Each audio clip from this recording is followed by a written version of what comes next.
know that Bitcoin ESG credentials are not what the ECB or others will tell you, but that's the narrative that's won the institutions now, that Bitcoin bad, but proof of stake, good.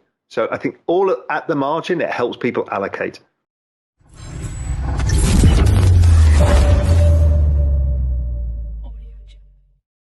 Help, because it's taking money from your pocketbook and not allowing you to allocate money into crypto, because it's a retail driven market. It also creates a lack of liquidity because the Federal Reserve, to stop the inflation, have been taking liquidity out of the system. So that means institutions and hedge funds have less liquidity to put into the system, and therefore less flows into risk assets like crypto. I found the best approximation to be money supply growth, M2, year on year. And year on year M2 looks like it's potentially turning up global M2. We're already seeing that China is going to start picking up M2.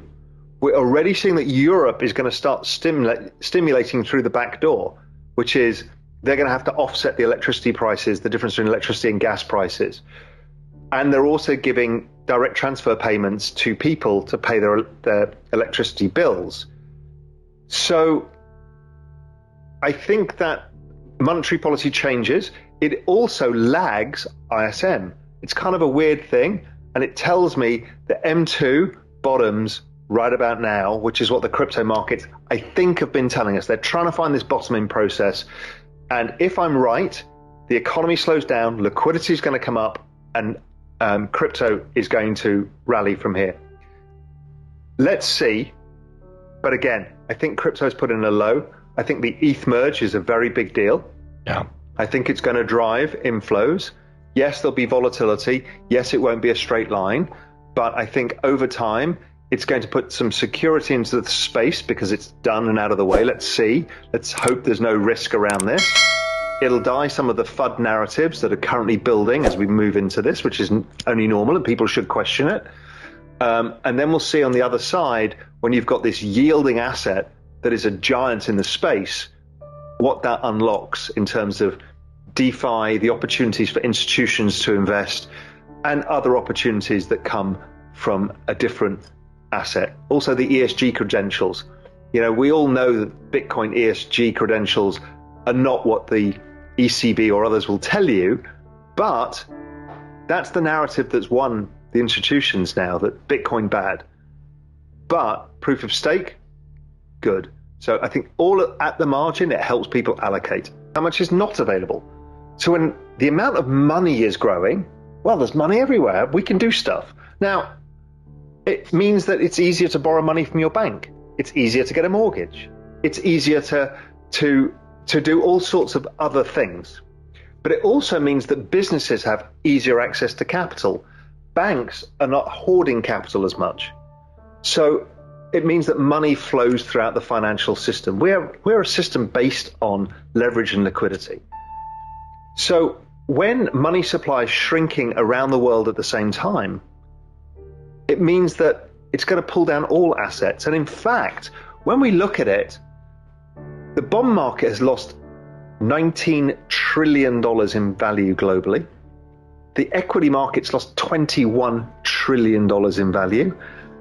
Let alone, real estate, crypto, all of these things. We've lost something like 40% of global GDP in this pullback. I mean, that's a lot of wealth that's been destroyed. And that's without interest rates getting very far. I mean, the US interest rates are 2.5% and bond yields are at 3%. But that's the problem of a leveraged market. So when you take liquidity away from a leveraged market, if you're paying the interest on your loans and you're not got enough money, so imagine you're trying to pay your mortgage, but your salary keeps going up and down. So i.e. the amount of money you've got is suddenly less, which is what's happening with inflation. It's harder to pay your mortgage, so you won't borrow or spend as much money. That's what liquidity does. So it's M2 is liquidity. Liquidity going up is good for assets. Liquidity going down is bad for assets. Liquidity negative, where it is now, has been particularly bad for assets, which is why we've had a bear market and we're pricing in a recession. We'll potentially get there because the economic data will fall apart faster. So maybe they do a 50 basis points in September, and then they're kind of like, do we do 25? Do we just wait and watch the data? Because they've said they'll go data dependent. And if the data falls apart, 2 months is not a lot of time. So maybe they get 2 rate rises in, maybe they only get 1 in. I think it's going to be difficult if I'm right about the economic data this month. I think it's going to be really hard for them to do 75. I think they'll go 50. They've already said it's 50-50 anyway, whether they'll go 75 or 50. And then we should start to be getting to the grips of the massive slowdown in the economy that I foresee, and therefore they might not get to the 4%. But they will pause and wait. They're not going to cut immediately. That's not going to happen. But they're going to pause and wait. The Eurodollar market and Fed funds market says they start cutting next year, and it keeps moving around when they start that. But that's what they're thinking. The other big part of the equation is the dollar. The dollar is the key asset of all assets.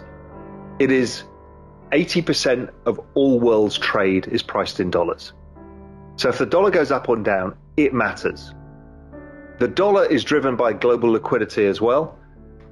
And there's massive dollar borrowings around the world.